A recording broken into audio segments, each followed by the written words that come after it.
El pasaje bíblico de hoy, Primera de Tesalonicenses, capítulo 5, versículo 23. Y el mismo Dios de paz os santifique por completo, y todo vuestro ser, espíritu, alma y cuerpo, sea guardado irreprensible para la venida de nuestro Señor Jesucristo. Amados hermanos en Cristo y estimado público, en la prédica pasada vimos el significado espiritual de la palabra carne o carnal. Igualmente hablamos de la creación y de la semilla de vida. Asimismo, dimos una muy somera introducción a los conceptos de espíritu, alma y cuerpo. Carne o carnal hace alusión a todo lo que es perecedero, transitorio, cambiante o que se puede extinguir o desaparecer. También vimos que Dios hizo al ser humano a su imagen y lo hizo con espíritu, alma y cuerpo. Dios le dio al hombre la semilla de vida para que se reprodujera a través de esas semillas. Hasta ahí la prédica pasada. Ahora continuemos con este segundo mensaje de la serie Espíritu, Alma y Cuerpo. Veamos lo que la Biblia nos dice del matrimonio y de cómo un bebé es concebido y se desarrolla en el vientre de la madre. Esta prédica es fundamental para comprender de dónde proviene y cómo se ha formado. Espero que, a través de este mensaje, llegue a entender la voluntad de Dios y su providencia al crear y cultivar al ser humano y así comprende el propósito de su vida en este mundo y viva en obediencia a la palabra de Dios. Hermanos en Cristo, algunas parejas cuando se casan dicen que ha sido por la voluntad de Dios. Incluso cuando se oficia el matrimonio, se suele decir que Dios ha unido a esa pareja en santo matrimonio. La pregunta es, ¿acaso todas las parejas que se casan lo hacen siguiendo la voluntad de Dios? La respuesta es no. La mayoría elige a su pareja no porque Dios lo haya dispuesto así, sino porque se han sentido atraídos el uno por el otro. Sin embargo, hay ocasiones en las que Dios sí interviene. Por ejemplo, cuando jóvenes cristianos le piden a Dios una pareja para casarse. Si ora con fe por su futuro cónyuge y deja todo en manos de Dios, entonces Dios lo guiará para que elija a la persona apropiada y podrá entonces casarse.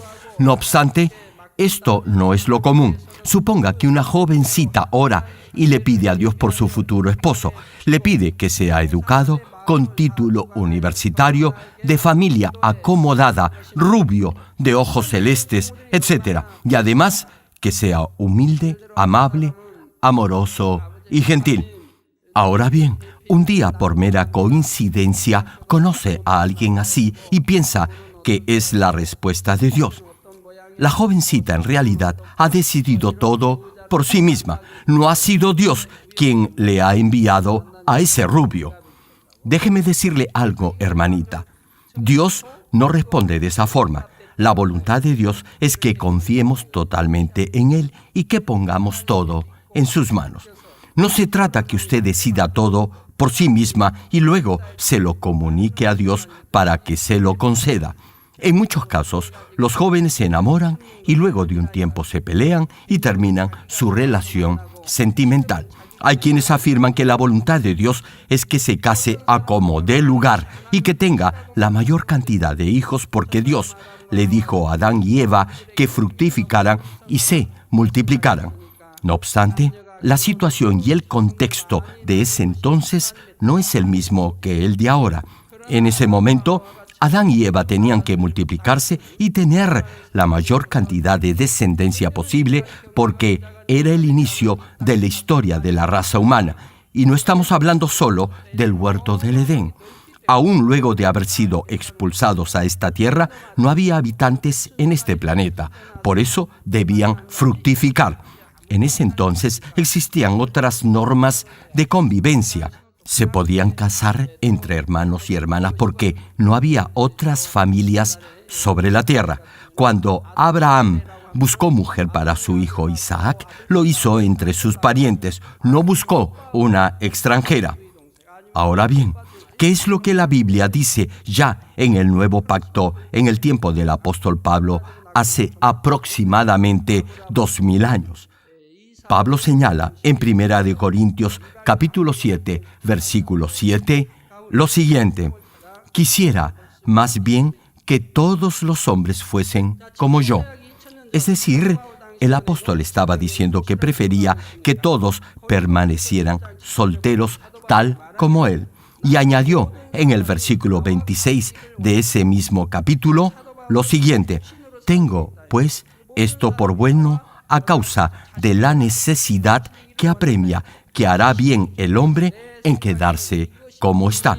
Desde luego, estos dos versículos no quieren decir que es pecado casarse. Más aún, Pablo agrega en el verso 38 lo siguiente: de manera que el que la da en casamiento, aquí se está refiriendo a la hija que se casa por estar comprometida en matrimonio.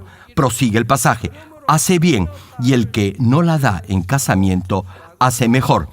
En otras palabras, quien se casa hace bien y quien no se casa hace mejor.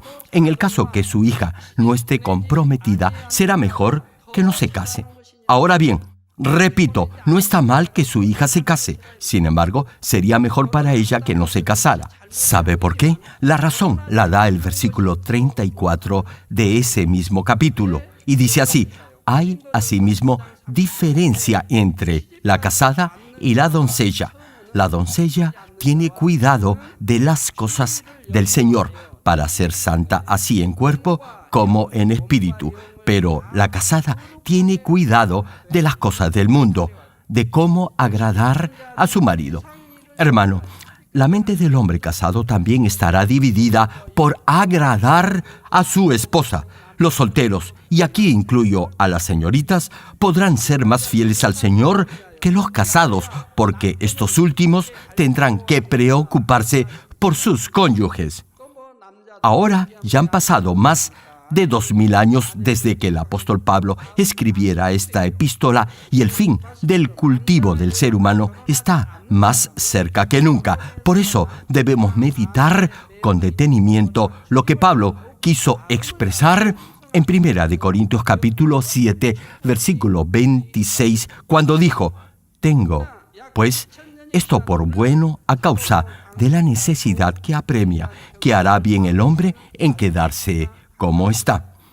Por estos versículos podemos inferir que no es del todo correcto afirmar que el propósito único del ser humano sea casarse, ni tampoco que Dios necesariamente escogerá un cónyuge a cada uno. Si pone todo en manos de Dios y ora, entonces podrá decir que su matrimonio está dentro de la voluntad de Dios. Sin embargo, si ora y le pide a Dios lo que a usted le parece, no podrá decir que Dios ha elegido a su futuro cónyuge. No obstante, si un cristiano desea casarse, deberá pedirle dirección a Dios en lo que se refiere a su matrimonio. Deberá orar para que Dios lo guíe a encontrar a alguien con quien mutuamente pueda alentarse para servir con fidelidad al reino de Dios y con quien pueda compartir amor espiritual. Su relación conyugal no lo deberá alejar del amor a Dios ni de su servicio o ministerio en la iglesia. Si Dios responde su petición, no habrá discordia ni discusiones en su matrimonio, sino que vivirá una vida en paz y en gozo. Nunca le vendrá a la mente la palabra divorcio. Amados, cuando un hombre y una mujer se casan y se unen, una nueva vida se concibe por la fusión del espermatozoide del varón con el óvulo de la mujer. Una nueva criatura se engendra cuando la semilla de vida del varón se siembra en el campo fecundo de la mujer, tal como una semilla de una planta se siembra en un campo terreno y produce fruto. Cuando el embrión se fecunda en el vientre de la madre, crece por 9 meses y luego nace como ser humano. Si observa el proceso de concepción y crecimiento de esa nueva criatura, podrá ver y sentir la misteriosa y, a la vez, grandiosa providencia de Dios Creador en todo este proceso. Quizá esta prédica les pueda resultar un poco difícil de entender porque voy a usar algunos términos médicos. Sin embargo, si le escucha con atención más de una vez, podrá sentir lo grandiosa, completa y perfecta que es la vida que Dios ha creado. Primero, hablemos de la fecundación. La fecundación es el proceso por el cual dos gametos o células sexuales, masculino y femenino, se fusionan durante la reproducción sexual para crear un nuevo ser con un genoma derivado de ambos progenitores. En otras palabras, es la unión de un espermatozoide con un óvulo. Al producirse esa fusión, el óvulo se fecunda. Ahora bien, el espermatozoide en el ser humano es de forma piriforme, es decir, de forma de pera. Se compone principalmente de dos partes, una cabeza y su flagelo o cola. La cabeza contiene la carga genética del espermatozoide, 23 cromosomas, que incluye información o códigos que decidirán el sexo del bebé que será fecundado. Y la cola, que es la parte que proporciona movilidad al espermatozoide para desplazarse hacia el óvulo. Por cierto, la distancia de este desplazamiento es de aproximadamente 1 pulgada. Sin embargo, para este minúsculo gameto representa una distancia bastante grande y la realiza nadando con su cola. La cabeza de este cigoto contiene ciertas enzimas que favorecerán la rotura de la membrana al momento en que el espermatozoide penetra y se fusiona con el ovocito u óvulo. En una sola eyaculación, más de 300 millones de espermatozoides salen del varón. El semen será depositado en la vagina, atravesará el útero y llegará a las trompas de Falopio. Sin embargo, de los cientos de millones de espermatozoides, solamente unos pocos llegarán hasta el óvulo y solamente uno podrá penetrar la membrana plasmática del óvulo y producir la fecundación. En el momento en que ese único gameto penetra y se fusiona con el óvulo, se produce una fuerte descarga eléctrica que aleja a los demás espermatozoides. Lo repito, más de 300 millones de espermatozoides salen todos al mismo tiempo. Se imaginan la estampida y entre los 300 millones el más fuerte es el que llega primero a la meta, es decir, al óvulo. De esta manera, solo un espermatozoide, el primero, es el que ovula y se une al ovocito. Dios creó todo este proceso de manera tan precisa y sobrenatural para que se produzca de forma automática. Así que, hermano, desde su cabeza hasta sus pies hay cosas que usted ni se imagina, pero que funcionan automáticamente. Las neuronas y células cerebrales, los ojos, la nariz, la lengua, los oídos, el estómago y los intestinos se mueven en forma impensada, sin error alguno. No importa lo mucho que pueda desarrollar la ciencia, no podrá hacer un sistema que funcione tan perfectamente como el que Dios ha creado. El corazón bombea la sangre y los riñones purifican la sangre y la envían a todo el cuerpo por un cableado de venas cuya longitud puede dar la vuelta a este planeta al menos 2 veces.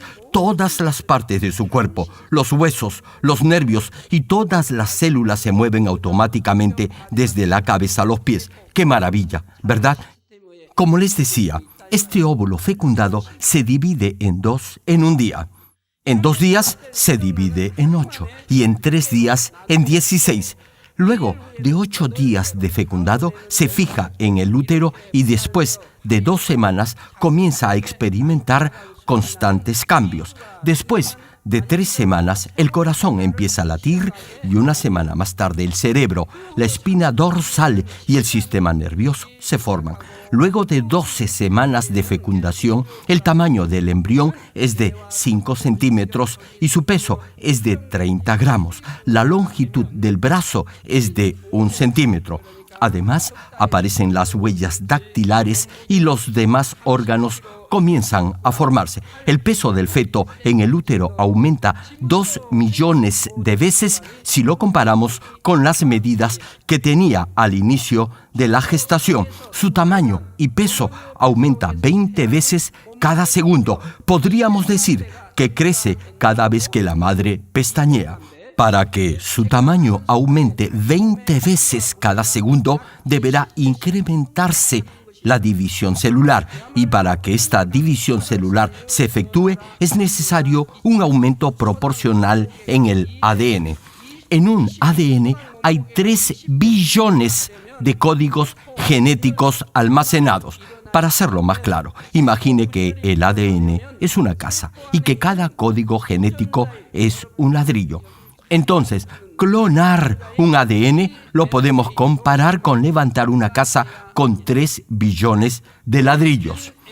Y todos esos ladrillos deben ir en el mismo orden para que la casa quede bien hecha, sin que ni uno de ellos falte. Es decir, todos esos 3 billones de ladrillos deben unirse en el mismo orden en menos de un segundo y deben ubicarse en la misma posición original. Pregunto, ¿cree usted que todo esto puede ser producto de la casualidad o de una mera coincidencia? ¡Claro que no! Esto es posible únicamente por el poder del todopoderoso Dios.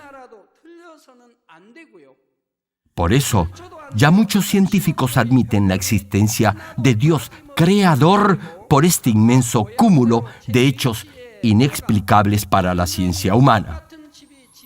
Hermanos, luego del mes de haber sido fecundado, el sistema nervioso del embrión, su sangre, huesos, músculos, venas y demás órganos internos comienzan a formarse. Después de 2 meses de la concepción, el corazón del bebé comienza a latir y la estructura del cuerpo ya se está formando y se pueden ver su cabeza y extremidades. A los 3 meses, su rostro ya es reconocible y empieza a mover su cabeza, cuerpo y miembros. Luego de los 4 meses, los órganos necesarios para sustentar su vida comienzan a funcionar. A partir del 5.º mes, empieza a moverse con mayor frecuencia. Mueve sus músculos, comienza a reconocer su entorno y su capacidad auditiva empieza a desarrollarse. A los 6 meses, su aparato digestivo se desarrolla y su crecimiento se acelera.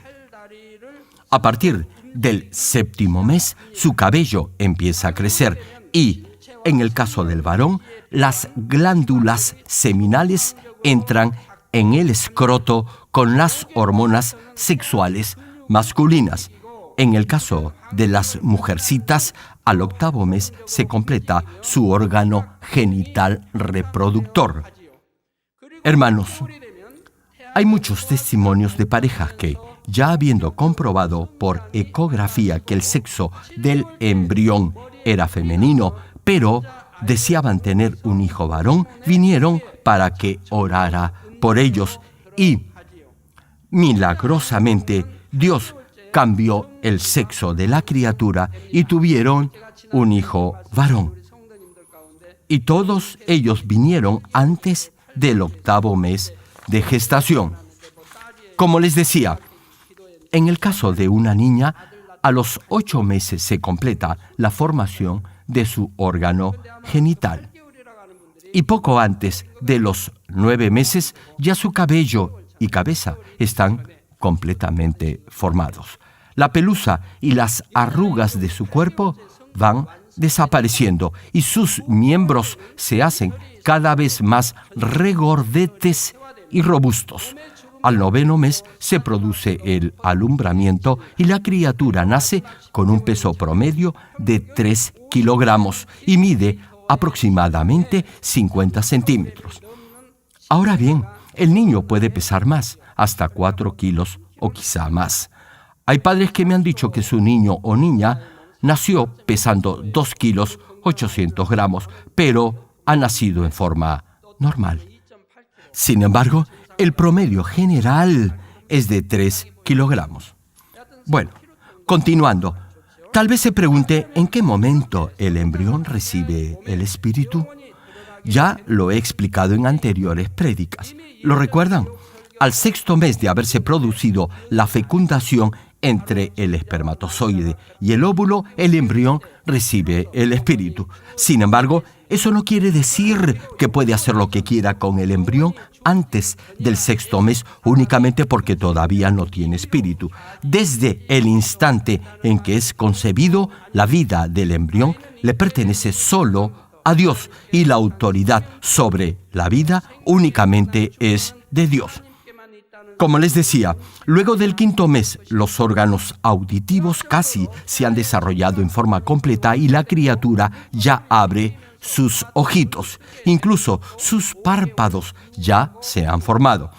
Lo que se denomina la corteza cerebral, que es una capa de tejido neuronal plegado y las funciones propias del cerebro, es decir, las funciones del sistema nervioso, comienzan a formarse entre el 5º y el 6º mes de embarazo. De hecho, la palabra nos muestra que un embrión de 6 meses de gestación, estando aún en el vientre de su madre, ya puede ser lleno del Espíritu Santo. Lucas capítulo 1, versículo 41 al 44 nos detalla lo siguiente: y aconteció que cuando oyó Elisabet la salutación de María, la criatura saltó en su vientre, y Elisabet fue llena del Espíritu Santo, y exclamó a gran voz y dijo: bendita tú entre las mujeres, y bendito el fruto de tu vientre. ¿Por qué se me concede esto a mí, que la madre de mi Señor venga a mí? Porque tan pronto como llegó la voz de tu salutación a mis oídos, la criatura saltó de alegría en mi vientre. Escuche bien esta parte del pasaje. Bendita tú entre las mujeres. Esto lo dijo porque la Virgen María tenía en su vientre al Hijo de Dios, al Salvador. Prosigue la Escritura: y bendito el fruto de tu vientre. ¿Por qué se me concede esto a mí, que la madre de mi Señor venga a mí? Eso quiere decir que el bebé que estaba en el vientre de María es el Señor. Finaliza la cita: porque tan pronto como llegó la voz de tu salutación a mis oídos, la criatura saltó de alegría en mi vientre. Cuando la Virgen María, quien ya tenía en su vientre al Señor Jesús, fue a visitar a Elisabet, quien estaba en su 6º mes de embarazo de Juan el Bautista, la criatura saltó de gozo en su vientre porque fue lleno con el Espíritu Santo debido a la cercanía del Señor. ¡Qué maravilla! De esta forma, un bebé aún no nato de 6 meses en el vientre ya es un ser con espíritu vivo que puede ser lleno del Espíritu Santo. Hermana, usted no debería esperar a que su niño nazca para comenzar a educarlo. Podrá hacerlo aún estando en su vientre después del 5º mes de haberlo concebido. Acarícielo, háblele, léale la palabra, ore por él y con él y verá magníficos resultados. Hermanos en Cristo, el embrión crece y se desarrolla por 9 meses en el vientre de la madre. Esos 9 meses son cruciales en el desarrollo del cuerpo del feto y en la formación de su personalidad, temperamento e incluso inteligencia. Por ejemplo, al embrión se le nutre de alimento a través de lo que la madre come y bebe. Si la madre ingiere algo nocivo o bebe licor, fuma o consume drogas, todo eso influirá directamente en el bebé aún estando en el vientre. Si la madre toma alguna medicina no recomendada sin prescripción médica, eso podrá causar daños graves a la criatura. Y no solo eso, también lo que piensa o siente durante el embarazo influirá en el bebé. Por eso, desde ya hace algún tiempo, se considera muy importante el cuidado prenatal. Y las madres gestantes saben que deben tener mucho cuidado en lo que hacen y cómo se comportan. Incluso deben procurar ver, oír, pensar y hablar todo lo que es bueno y edificante. Les cuento algo maravilloso. Hay algunos bebés de 1 mes o de 1 mes y medio de nacidos que estuvieron a punto de morir, pero luego de orar por ellos, Dios los sanó y después, cuando los he vuelto a ver, me han reconocido. Una vez una familia me pidió que orara por su bebé de 40 días de nacido que estaba muriéndose. Me llamaron por teléfono y oré por el bebé, y después de mi oración, Dios lo volvió a la vida. Esto fue hace algunos años. El bebé revivió inmediatamente y pude escuchar por el teléfono las voces de júbilo de la familia.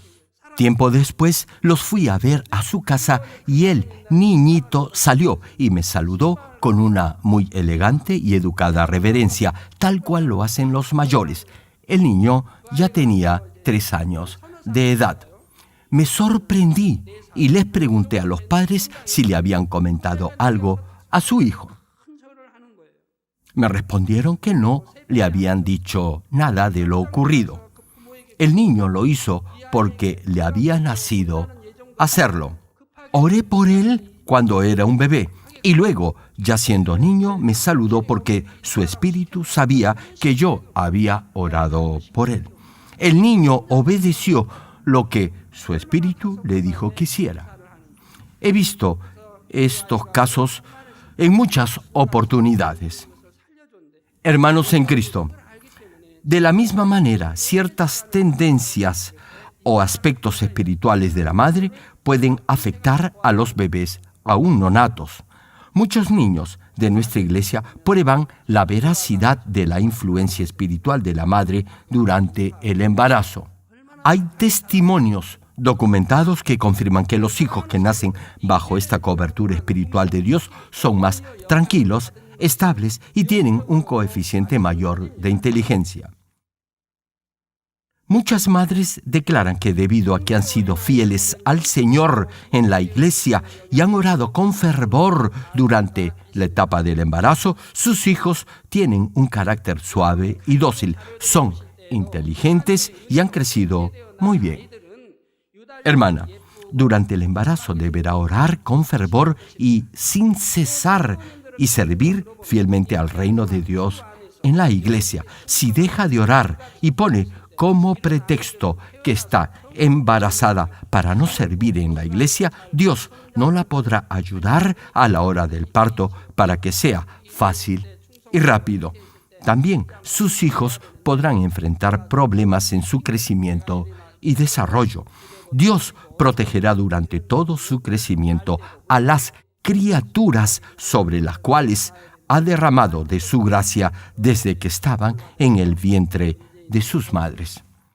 Por eso, si usted cría y educa con fe a sus hijos en la palabra, crecerán sanos y saludables tanto en espíritu, en cuerpo, en sabiduría e inteligencia.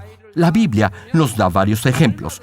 Uno de los más notables es el profeta Samuel, quien nació por la gracia de Dios, producto de la oración vehemente de su madre. Desde su niñez, Samuel podía comunicarse con Dios y cuando creció, llegó a ser un gran profeta del Señor. Samuel creció en oración y como no recibió ni aceptó nada mundano, desde muy pequeño pudo oír claramente la voz de Dios. Lo mismo fue con Juan el Bautista.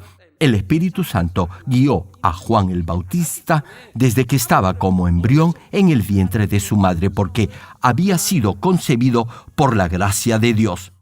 Lucas capítulo 1, versículo 80 enfatiza al respecto. Y el niño crecía y se fortalecía en espíritu y estuvo en lugares desiertos hasta el día de su manifestación a Israel. Hermano, note que la Escritura no dice que tenía amigos de su misma edad ni que se distraía de la misma forma que los demás niños. Creció, señala el pasaje, en lugares desiertos. No tuvo mayor contacto con el mundo, tan solo oraba. No comía alimentos comunes, sino únicamente langostas silvestres con miel. Juan el Bautista preparó el camino para que el Señor se manifestara al mundo y lo hizo por la dirección del Espíritu Santo. Y como creció en ese entorno puro y no contaminado, pudo llevar en forma perfecta a cabo su misión. Amados hermanos, ya hemos visto el proceso de fecundación y formación del embrión. Ahora vamos a ver cómo funciona esa característica única del ser humano, y esta es su capacidad para pensar. Eso ha sido posible porque Dios puso esa capacidad para memorizar, recordar y pensar en las células del cerebro. Este punto lo desarrollaré más detalladamente cuando les comparta sobre el alma del ser humano. Ahora lo mencionaré brevemente a través de un ejemplo. Las computadoras tienen una memoria donde almacenan información. Usted ingresa información a ese dispositivo de memoria para guardarlo en el disco duro y cada vez que lo requiere lo vuelve a usar abriendo el file o la carpeta donde ha guardado el archivo. De la misma forma, el ser humano, a diferencia de los animales, tiene en el cerebro un excelente, sofisticado y muy desarrollado sistema de memoria. La informática se ha desarrollado de tal manera que ahora se han creado computadoras que quieren igualar la capacidad mnemotécnica del cerebro del hombre. Ahora bien, la computadora no puede funcionar en forma correcta ni completa si el disco duro no funciona adecuadamente. De igual forma, si el cerebro tiene algún problema, no podrá llevar a cabo bien su función mnemotécnica, ni podrá procesar pensamientos, ni podrá razonar apropiadamente. Si, por ejemplo, en algún accidente se daña el cerebro, podrá sufrir amnesia parcial o total. Durante el embarazo, el embrión ya forma su cerebro. Sin embargo, no puede todavía almacenar conocimiento porque aún no puede ver ni oír algo del mundo exterior. No obstante, después de nacer, la criatura ya comienza a ver, oír y sentir diferentes cosas y todo eso lo ingresa uno por uno a su cerebro conjuntamente con un sentimiento o una sensación. El bebé lactante succiona el pecho de la madre por instinto, a pesar que nadie le ha enseñado a hacerlo, ni se le ha dicho que necesita leche para vivir. Lo primero que hacen es buscar el pecho de la madre, al igual que otros animales, y lo hacen porque saben que requieren de la leche materna para sobrevivir. Y cuando succionan el pecho lo hacen fuerte, muy fuerte, porque necesitan de esa leche para vivir. Dios le da esa fuerza al bebé que no tiene ninguna. Los bebés pueden sorber incluso más fuerte que los adultos. Así, cuando el bebé succiona, la leche sale del pecho de la madre en forma natural. Por cierto, Dios nos dice que debemos estar felices y gozosos todo el tiempo. Pues, le digo algo, el embrión está feliz dentro del vientre de la madre, se goza en el vientre de la mamá. Igualmente es algo sorprendente y a la vez maravilloso que la criatura durante su gestación esté rodeada en la placenta por una fuente de agua. En Génesis podemos ver que la tierra estaba cubierta por agua y Dios hizo el firmamento y separó las aguas que estaban abajo de las aguas que estaban arriba. El embrión también está cubierto por agua y siempre está contento a pesar que nadie se lo dice. Sonríe todo el tiempo y sonríe cuando los padres lo ven en la ecografía. Muchos dicen que el bebé reconoce a su mamá aún desde el vientre. Y cuando el papá regresa del trabajo, el bebito salta en el vientre de la madre porque se alegra de su regreso a casa. Reconoce también a su padre. Desde que están en el vientre, Dios le ha dado a estas criaturas de manera instintiva ese don de sonreír.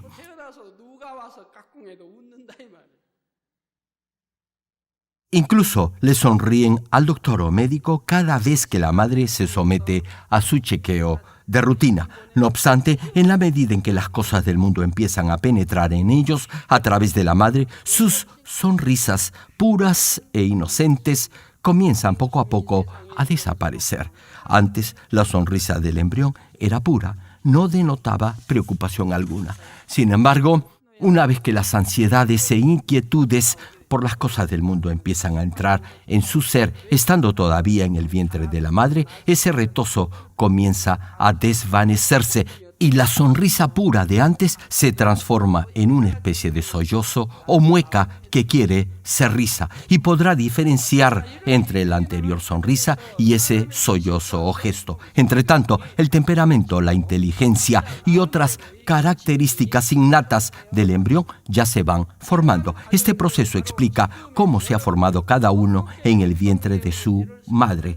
Todo lo que ve, oye y graba en su memoria desde que nace se convierte en conocimiento conocimiento y se vuelve pensamiento, es decir, en su forma de pensar. Así que cada uno tiene sus propios pensamientos, patrones, normas y criterios que se diferencian de los demás porque sus circunstancias y su nivel de educación también son distintos. Asimismo, lo que ve, oye y graba en su cerebro es igualmente diferente. Por eso, un gesto amistoso para uno le podrá parecer tosco o mal educado para otro, y lo que para alguien es justo y correcto podrá no serlo para otro. A veces, algunas parejas que cuando se casaron ardían de pasión y, según ellos, de amor eterno, comienzan a discutir al día siguiente del matrimonio porque sus hábitos y costumbres son simplemente diferentes. Debido a eso, incluso optan por dormir separados. Hay otros que regresan a su pueblo o a la casa de sus padres aún durante la luna de miel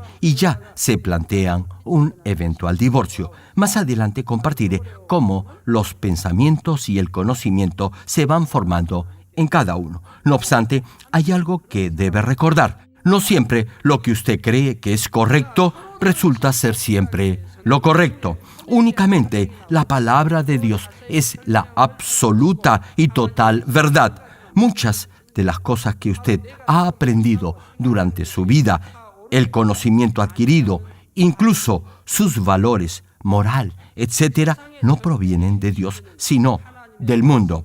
Por eso, jamás deberá juzgar ni criticar a los demás basado en su propio criterio o normas. Menos aún, nunca deberá juzgar la palabra de Dios. Termino el mensaje. Amados hermanos en Cristo y estimado público, hoy hemos compartido sobre el matrimonio, la fecundación del embrión y el nacimiento de la criatura. Para entender realmente la constitución tripartita del ser humano, esto es, su esencia de espíritu, alma y cuerpo, deberá comprender la forma en la que su cuerpo ha sido concebido, cómo ha nacido y luego la forma en la que se ha desarrollado. Por eso he procurado explicar todo ese proceso de la manera más clara y sencilla posible. Espero haberlo logrado al menos en parte. Una pregunta: ¿qué ha sentido al escuchar esta prédica? Espero que se haya dado cuenta de lo misterioso y a la vez lo maravilloso que es este proceso de la concepción de una nueva vida.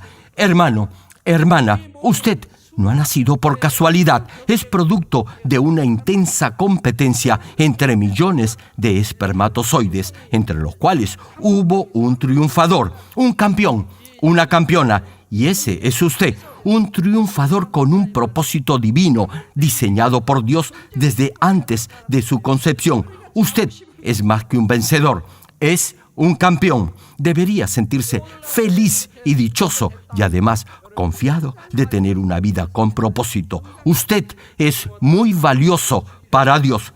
Sin embargo, si hoy por hoy está enfrentando dificultades, es debido a que ha tenido problemas en su proceso de crecimiento y desarrollo, tal vez por causa del medio ambiente en el cual se crió y creció, o porque proviene de una familia disfuncional, o quizá debido a sus padres. Hermanos, todos hemos recibido, de alguna u otra forma, malas influencias durante nuestra vida.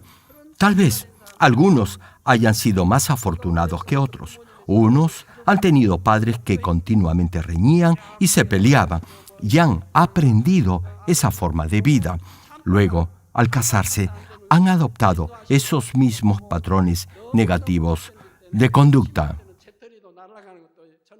He visto padres así. Cuando mi padre se enojaba y perdía el control, tiraba cualquier cosa que encontraba a mano. Y yo inmediatamente cuidaba que a mi mamá no le cayera algo. Así la protegía. Eso lo hacía de niño.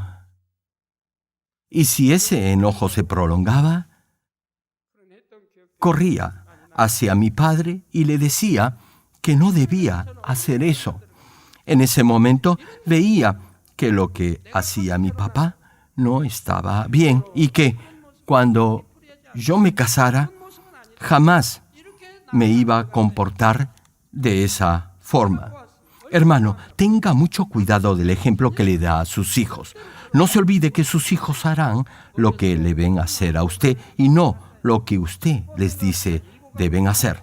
Críen y formen a sus hijos de la mejor manera, con valores y principios sólidos. Si los hijos son rebeldes es porque los padres les han dado un mal ejemplo. Así que, si este es su caso, no busque culpables. Es inútil. Más bien, medite en su vida pasada, arrepiéntase de lo que deba arrepentirse y corrija lo que tenga que corregir. Hermano, si su entorno no ha sido el ideal, no deje que eso lo determine. Usted podrá superar todas esas circunstancias. No es siempre cierto que los que no han enfrentado circunstancias adversas han tenido una buena vida. Si usted no enfrenta retos ni supera dificultades, eso no lo ayudará en su crecimiento y madurez. Todo depende de su forma de pensar, de cómo vea la vida, de lo que aprenda y de cómo lo asimile. Así que, hermano, aproveche esta oportunidad y escuche esta serie de prédicas y podrá entender muchas cosas en su vida. Deberá hallar lo malo que hay en su interior y desecharlo. Así podrá llegar al nivel del espíritu. Todos hemos nacido de la misma manera. Somos producto de la unión de un espermatozoide campeón que ganó una gran competencia y llegó primero a la meta, al óvulo. ¡Qué admirable es todo esto! ¡Qué admirable es el proceso de fecundación y de nacimiento! Hermano, ya se lo dije y se lo repito, usted no es producto de una coincidencia, usted es resultado de la providencia de Dios Creador. Por eso, Romanos capítulo 1, versículo 20 recalca, porque las cosas invisibles de Él, su eterno poder y deidad, se hacen claramente visibles desde la creación del mundo, siendo entendidas por medio de las cosas hechas, de modo que no tienen excusa. Y Romanos capítulo 11, versículo 33 añade, oh profundidad de las riquezas, de la sabiduría y de la ciencia de Dios, cuán insondables son sus juicios e inescrutables sus caminos. Hermano, en esta prédica hemos visto solo una parte de cómo Dios ha creado al ser humano.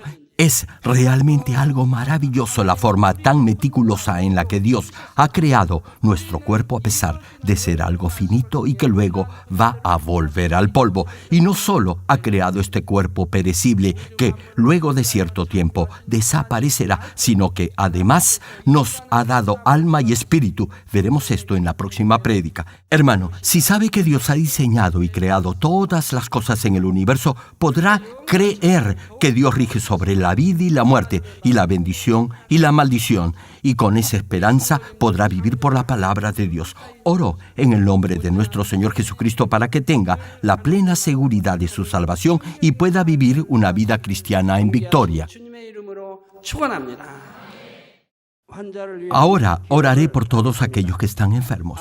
Coloquen su mano en la parte enferma o adolorida de su cuerpo y reciban esta oración por fe. Si usted no está enfermo, pero desea que ore para que Dios le conceda los deseos de su corazón, coloque su mano sobre su pecho y reciba esta oración por fe. El obrar del Todopoderoso Dios trasciende el tiempo y el espacio y Él obrará de acuerdo a su fe. No importa dónde se encuentre, cuando usted recibe esta oración con fe, experimentará con toda seguridad el asombroso poder de Dios.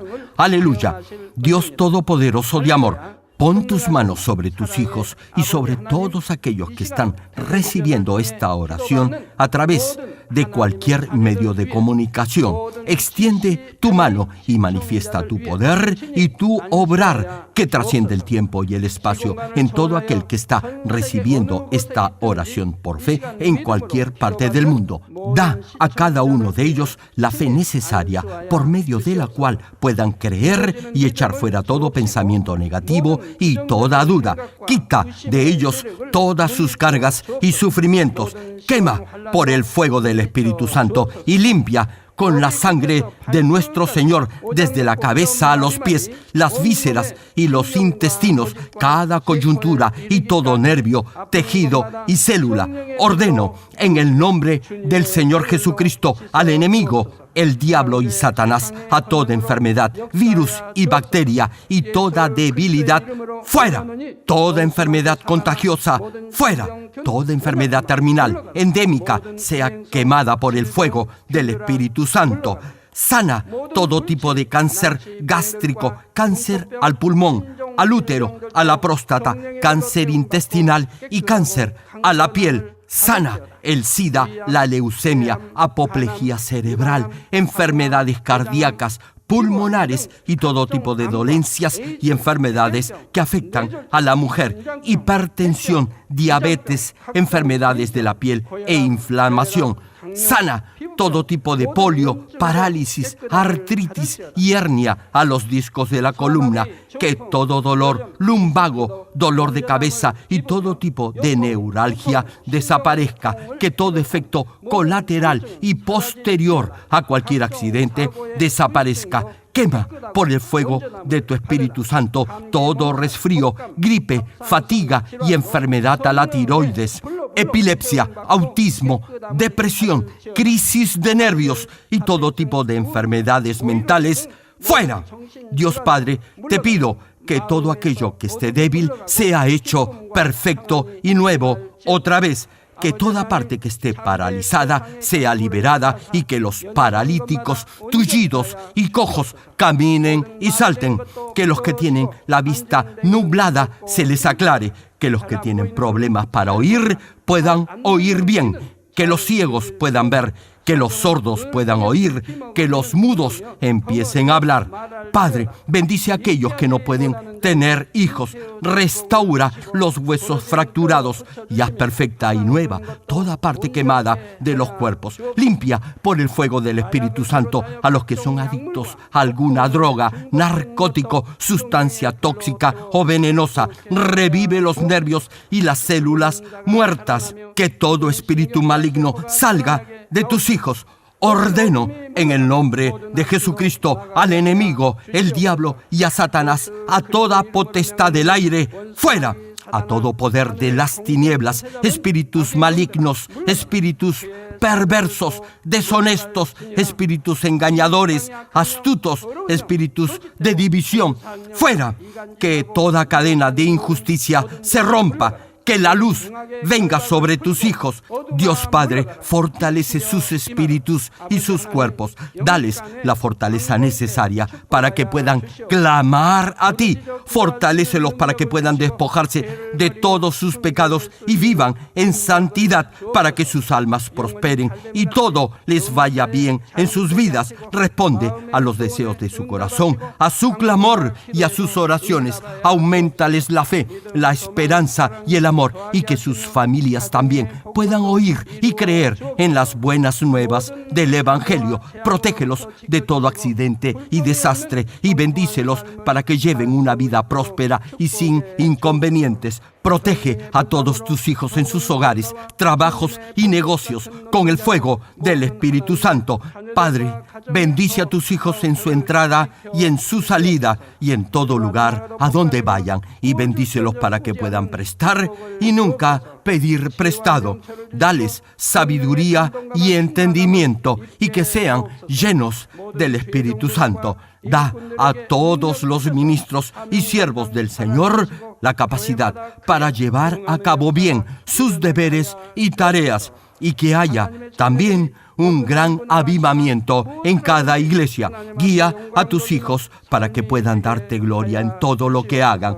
Manifiesta tus obras para que con sus labios puedan testificar que han conocido al Dios vivo y que has respondido sus oraciones. Dios Padre, te doy gracias. Toda la gloria sea para ti.